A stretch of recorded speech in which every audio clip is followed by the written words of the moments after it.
Hey, board gamers, BJ from Gameboard here, back with some Kickstarter Lagniappe. This time we're taking a look at Tricky Seasons Finland, a game from Dragon Dawn Productions. It's going to be hitting crowdfunding pretty soon. Let's get right to the table. I want to show you a little bit about how the game plays, just a quick overview, some things that I like about it, and something that didn't quite hit. But let's take a look at the game on the table.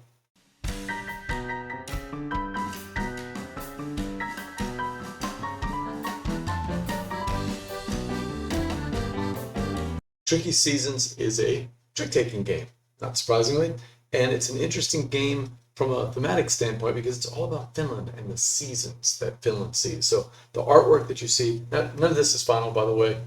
This is, I got a pre-production copy, so things could change during the project or after the project, especially with the artwork and the quality of the components. But what I have is pretty good quality. This is all nice dice, thick linen cards. So the point I'm making is that things could change by the time the project comes around. So it's a trick-taking game, and it's based on the seasons in Finland, and the pictures that you see on the cards are actual photographs of different national parks in Finland and what they look like in those seasons. So it's kind of different. Yeah, tricky seasons. I get it. I get jokes. Okay, so the way the game is played is you're going to have, we played a 3-player game tonight. So you're going to give out 12 cards to each player, representing from 4 different suits: spring, summer, fall, and winter. Those numbers go to 1 to 15, but in a 3-player game, you only go to 12. And then you use a dummy player. Put a pin in that. Okay, so then once you have your cards, you're going to take 2 of those cards and you're going to make a bid. What am I bidding? That's a common mechanic in trick-taking games. I'm bidding as to how many dice I'm going to put on the board. So think about that. It's not necessarily that you're going to win tricks. It's that I'm putting dice on the board. So, and then we'll start the play. The lead player is going to play a card, and that card, it's kind of typical of trick-taking games. That card is the lead card, and everybody else must follow that card if they're able to. If they're not, they can play any card they want, including the trump card. But what is that? In this game, and I'm assuming that you know trick-taking games because otherwise I don't know why you're watching this video. If you're not into trick-taking games, this is not a game for you. You play a much simpler trick-taking game before you get to Tricky Seasons Finland. The trump card is the next season from the card you played. So if I played spring, trump is going to be summer. So if no one has spring, they can drop, if a player doesn't have spring in their hands, they can drop summer instead and trump my play. So that's important because of this little chart here. I got a handy dandy chart, and it says that when you're trying to place dice, that's the key, right? I want to place dice on the board like I do here because I want to get at least 3 of a color in a row with my numbers in that row. Rows and columns are scoring that. So not only at the end of the game am I going to score for all the numbers. For instance, the number 1 player here scored 1, 2, 3. They were able to place 3 dice on the board. That's 3 points. But they're also going to score at the end of the game for the rows and columns. So if there's at least 3, then you get a point if your dice is in that row. So, and it's got to be the same color, by the way. Just like any kind of farming or horticulture or seasons, it's all about growth and decay. These are the growth die and these are the decay die, and they depend on what season you were in when you won the right to place that die. So there's multi-layers here of spatial awareness. But as you can see, in this particular instance, the guy player won a lot of these hands, so we only put out 5 dice. These blocking dice started at the start of the game by random rolls. This blocking dice is actually gold, and it's wild. So when we look at the board here, we've got a row here, we've got a column here. In this row, we have enough, we have 3 or more. And so each of the players, 1, 2, and 3, would score 1 additional point as a bonus. And then in this row, only the 1 player won the right to put dice down.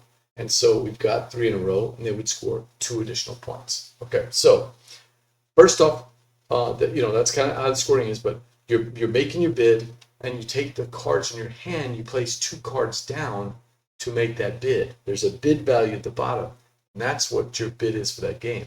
And then you're hoping, that's public knowledge, everybody gets to see it. At the end of the round, we're going to look to see if we made our bid. In this case, the number 2 player bid that they would win 2, and they did not win 2.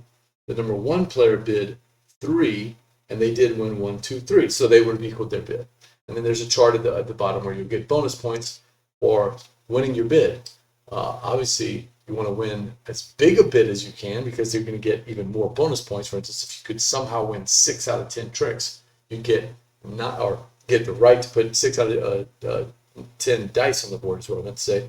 Then you'll get 9 bonus points, and that's a lot. Because normally you play to 13, and that's the end of the game of this game, although you can kind of do what you want. But okay, so I've kind of given you the general layout. I give you 3 things I like about this game. One, I like the bidding mechanic. So it's tricky. You've got to use your cards in your hand to bid, and I like games that use that. But the bid values are on the bottom of the cards, and they're not all equal. Some are 0, some are 1, some are 2. So if I want to bid 3, or if I want to bid, and I guess some of 3, I didn't have a 3 in my hand, or that I remember, but assuming that some of these are 3s, there's 3s in there too. So there's 0, 1, 2, and 3. And when you bid, you've got to actually take the cards out of your hand. They're going to stay, and everybody sees what that is. So it's a little bit of public information. So multi-layered there in terms of the bidding. And also, I'm bidding for how many dice I can put on the board. So how do I get dice on the board? Well, the ideal way is to play 1 trump and win that round, and no one else plays a trump. Because if you do, you not only get to place a die on the board, you also get to lead the next time. But if no trumps are played, then it's the second highest of a suit, the lead suit. Or if multiple trumps are played, it's the second highest of the trumps. Tricky. So I do like that. It was a little intimidating at first. After a couple of hands, I kind of got it. It's like, okay, I want to kind of dive a little bit under if I can sneak in on one where there's a lot of trumps or no trumps. But if I'm going to win this hand and it's a trump, I want to try to win it. Just get the next lead, because being the lead player is important in this game, because you get to set not only what the lead card is, but also what the trump is going to be, and kind of direct the game there. So that's pretty tricky. I like that. I like the bidding process. Number 2, I like the spatial process. I wasn't sure if I was going to like the kind of tic-tac-toe thing here, but it's kind of interesting. You've got this gold die that happen to get on the board because you roll random numbers to put them on the board. There's other blocking dice that could happen. Some of them are good because it's a green or a black. Some of them are just white die and they just block you out. But trying to figure out where we're going to go, we're almost like, oh, I want somebody to help me get to that 3 so we all score points. But do they really want to do that? I don't know. I don't know what their bidding is or how far they are. So there's some interesting spatial aspects that I wasn't sure about in reading the rules, but in the gameplay, it actually was a lot of fun to try to get that spatial. Sort of, kind of reminded me of the cat game from Bezier, the one where you decide what your trump is, what your cards are when you play them. So I'm drawing a blank as the name of that game, but that kind of reminded me of that in there, although it's not really area control or a majority like it is in that game. So I've got Schrodinger's cat on the brain, but it's not that, but it's sort of like that. So I did like that part. And then the third part that I liked about it is the way that you do that scoring part about trying to fit under. I thought that was pretty clever, and it's an interesting way to decide. Instead of just always being the high card out of 10 cards, you're really trying to win trumps by themselves or try to slide under and get that second bonus, even though you're not going to be the lead card the next time. So that's 3 pretty cool things. If I had to pick you and complaint, and remember, this game is, I'm not doing a review because the game could change between now. I've already seen a couple of different versions of the rules, so there's always a little bit of refinement and development and shining and polishing that buckle. So things could change. But if I had to pick you and complaint, it's advertised as a 3 to 5 player game, and really it's 4 or 5 players. Didn't quite enjoy the guy player when we played it. The 4 player game was much more fun. I wanted to try the guy player, and basically it's just playing random cards off the top, and it's kind of anticlimactic because you see it at the start of the round.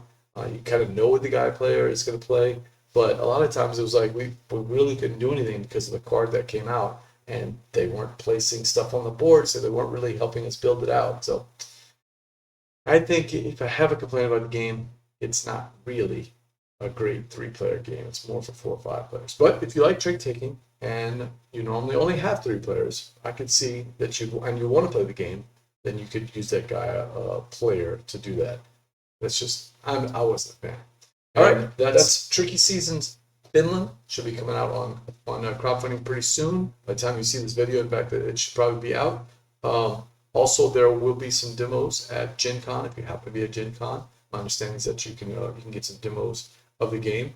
And 3 things that I really liked about it. I like that bidding. I like the spatial mechanic of it. And I like the fact that to try to win, you got to get under. You got to time your card play and the numbers.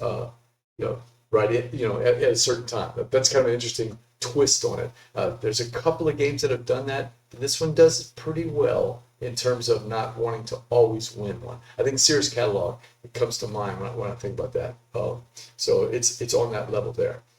Not a fan of the 3-player version. That's okay. It's just me, and things can change as it goes to the project. But I want to thank Dragon Dawn Productions for sending us a copy of this game so that we can play it. And until next time. Is that a ball song?